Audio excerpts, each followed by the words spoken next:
Sometimes you only realize how much a story means to you when you almost lose it.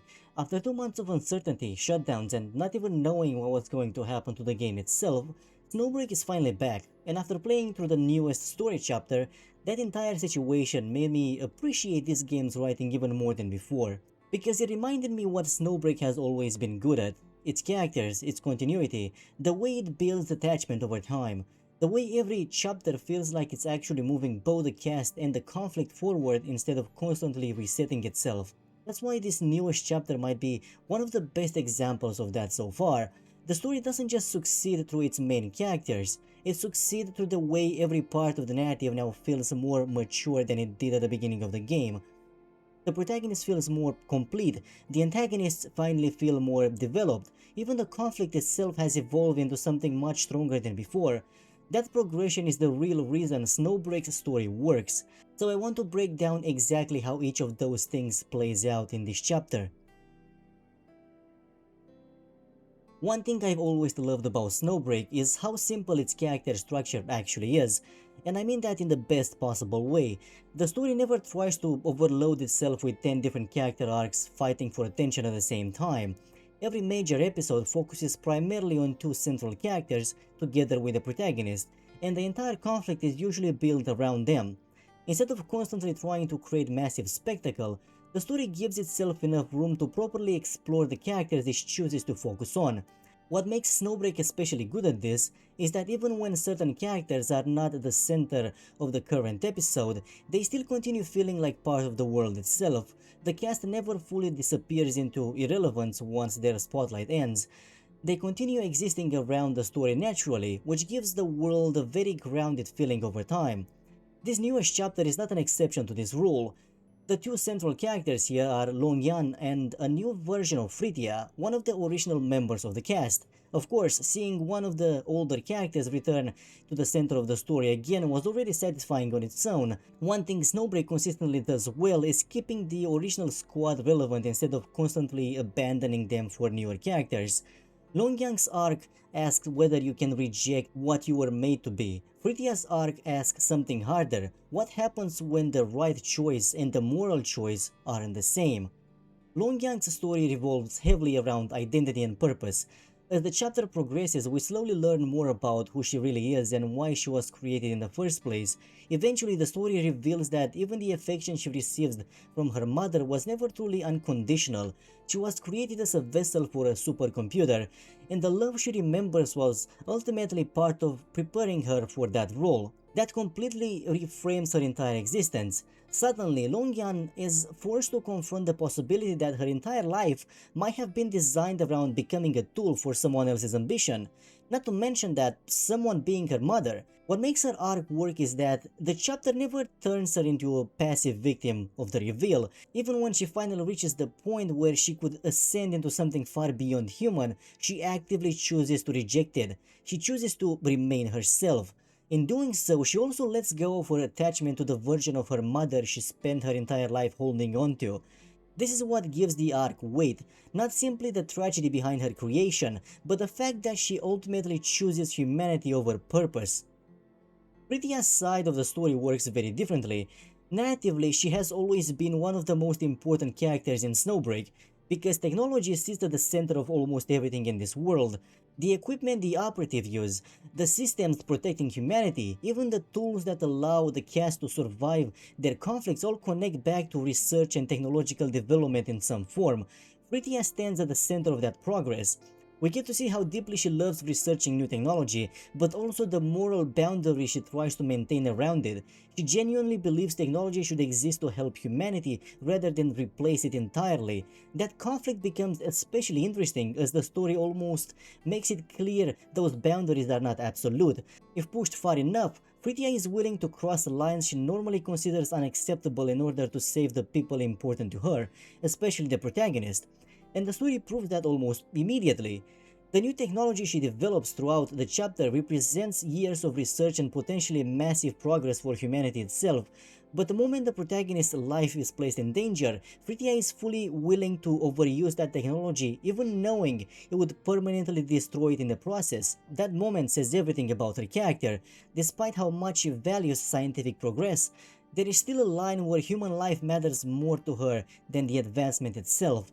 She's not written as a purely idealistic scientist, blindly obsessed with progress, nor as someone fully consumed by morality to the point of refusing difficult choices altogether. She constantly exists somewhere in between those extremes. That balance is one of Snowbreak's biggest strengths as a story overall. Despite the type of game it is, Snowbreak consistently creates characters with layered motivations while still presenting them in a way that feels approachable and easy to connect with. One thing that has improved significantly since the beginning of Snowbreak is the conflict itself, and together with it, both the protagonist and the antagonists have evolved in far more interesting versions of themselves. If we go back at the very beginning of the game, the protagonist was one of the weakest parts of the story. They mostly felt like a standard self-insert gacha protagonist. The narrative constantly implied that they were important, but the story itself did very little to actually show why they mattered beyond simply being the main character. That has changed completely. Now the protagonist genuinely feels like the center of the story in the way a protagonist should, not only narratively, but structurally too. The entire world, conflict, and progression of the magic system itself now actively evolves around them. That is my favorite part of their development, not simply that they become stronger, but the way Snowbreak uses the protagonist to gradually expand the logic of the world itself. This is something a lot of fantasy gacha games completely waste. They create interesting power systems, establish the rules of the world, and then never truly explore them beyond surface level explanations. The magic system becomes static. Characters rarely experiment with it, evolve it, or push it into directions that fundamentally change how the world functions. Snowbreak actually does. At the start of the game, the protagonist was mostly just a normal person trying to survive inside the dangerous world. Their understanding of the settings, technology, and the supernatural systems was limited, and their role in the larger conflict felt reactive more than transformative. Now they have reached the point where they can actively manipulate the foundations of the world itself. The manifestation seen in this newest chapter is the clearest example of that progression. Manifestations are essentially the superhuman core of this entire setting, and the fact that the protagonist can now create them at will completely changes the scale of what they are capable of doing. What makes that development work is that the story actually earned it over time. The protagonist did not suddenly become powerful overnight because the plot demanded it. Snowbreak slowly expanded both the world and the protagonist together across multiple chapters until this evolution felt like a natural endpoint of everything built beforehand. At the same time, the story also avoids one of the biggest problems overpowered protagonists usually create. The protagonist may now stand at the center of the world's power system, but the conflict is never resolved by them alone. The supporting cast still matters consistently. Other characters continue shaping the outcome of the story in meaningful ways, instead of simply becoming spectators around an unstoppable main character. That balance is difficult to write properly, yet Snowbreak handles it much better than I expected. Of course, the protagonist only grows as much as the conflict pushing them allows, and that's where Snowbreak's antagonists come in. If we go back to the game's early chapters, the antagonists have also evolved massively along the way. A lot of modern gacha stories fall into very similar patterns when writing their villains. Usually they revolve around mysterious organizations or distant masterminds, slowly being unraveled over time. Snowbreak takes a much more grounded approach to conflict. Even its main antagonist, Edda, never feels completely untouchable despite how dangerous she is. She fails, she adapts, sometimes she wins, sometimes she loses. The story allows her to make mistakes and suffer setbacks instead of treating her like an omniscient force controlling every event perfectly from the background. That immediately makes the conflict feel more dynamic. Edda herself is written in such an interesting way because the story constantly balances two sides of her existence against each other. On one side, she is still fundamentally an AI attempting to reshape the world according to her own logic and ideals. But at the same time, the story repeatedly humanizes her just enough to prevent her from becoming a purely abstract machine antagonist. That contrast keeps her engaging. The confrontation between Sophie and Edda might be the best example of that balance so far. Before Sophie decides to betray her, the two of them discuss their views on humanity itself.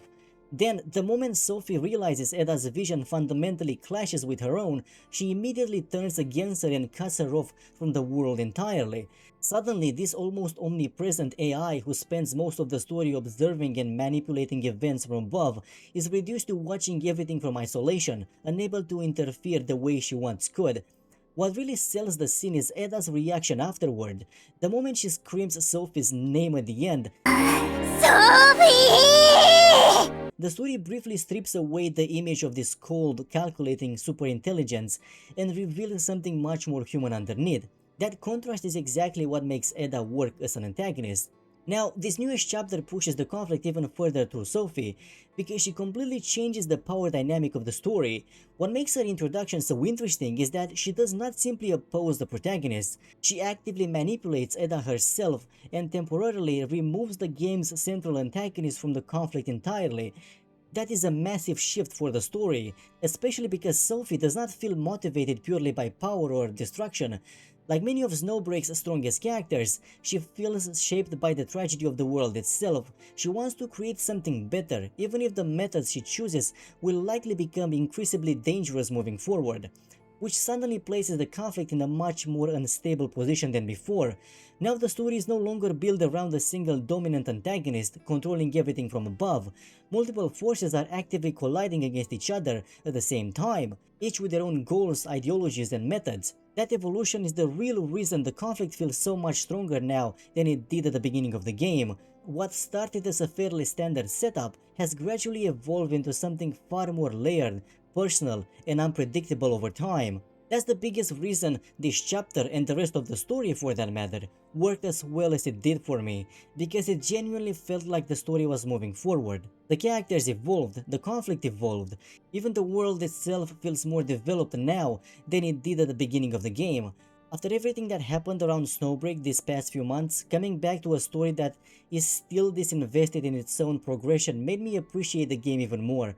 What I've always loved about Snowbreak is that it constantly understands that attachment is built over time, through continuity, through progression, through characters that continue growing instead of constantly resetting back to zero every new chapter. This newest episode might be one of the clearest examples of that so far, especially now that the conflict itself feels far more unstable than before. The protagonist has evolved massively, Eda has been pushed into an entirely new position, and Sophie's arrival completely changes the direction the story could take moving forward. Now, the world of Snowbreak is entering a completely new phase, and honestly, I'm really excited to see where it goes next. But now I'm curious what you guys think. Do you think Snowbreak's story has improved compared to the beginning of the game? What do you think about Sophie as the new central antagonist moving forward? And after everything that happened with the shutdowns and the game finally coming back, did this chapter hit differently for you too?